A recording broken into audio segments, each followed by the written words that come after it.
Hi Kaharinas! Tara, samahan niyo ako gumawa ng cake. And for today's video, green and cream yung napili ni client na color combination for this cake. And ito nga pala yung pang 6th monthsary nung kanyang baby kasi ever since na first month si baby sa akin na kinukuha ng cake ni client. So thank you so much sa client ko na yon na super loyal.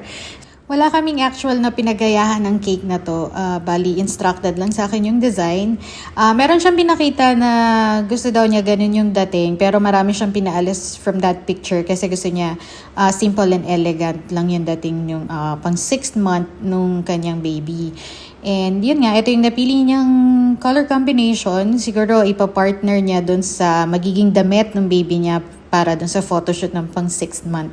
So, yun. So, right now, what I'm doing is, nag-frosting na ako and ngayon pinapakinis ko na siya with a acrylic scraper. So, very effective to sa pagpapakinis ng cake kasi super gaan lang niya. And mapupulsuhan mo talaga yung pagpapakinis ng cake, just like so. So, after that, meron akong ilalagay na color green, which is yung another combination ng cake na to.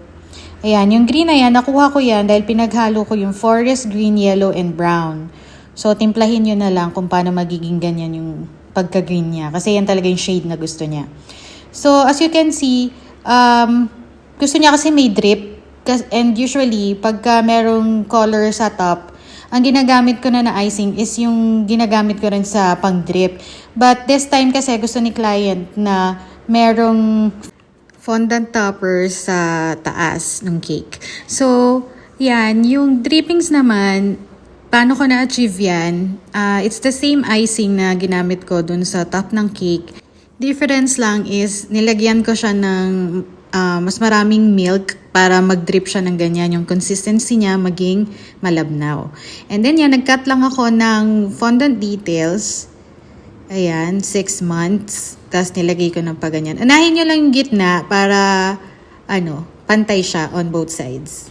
Tapos dito naman tayo sa board. Gagawin ko naman dyan, lalagyan ko siya nung words na halfway to 1. Ayan, fondant din gawa yung mga letters na yan. And yon, ginagawa ko lang, pinaplat ko muna siya, yung mga letters para makasigurado akong pantay sila bago ko siya idikit na using edible glue. Ayan. So, tanggalin lang yung mga chismis sa gilid ng lettering kasi sobrang na-OC ako pag merong mga sobra-sobrang cut. Alam niyo yan, bakers, kung ano yun. Tapos, after naman sa board, meron akong nilagay na additional design on top of the cake kasi gusto ni client, meron siyang konting sprinkles, candies dun sa top para, syempre, magmukha siyang pang baby. So, yun, nilagay ko siya. Kaya lang hindi ko na siya nakuhaan ng video kasi low bat pala ako nung time na yan. So, hindi ko napansin. Pero, makikita nyo siya maya-maya sa finished product. Sobrang nakakatuwa lang kasi 6 months na yung baby sa akin. So, yung iba, inaabot hanggang 1 year. Sa akin na rin kumukuha ng first birthday cake.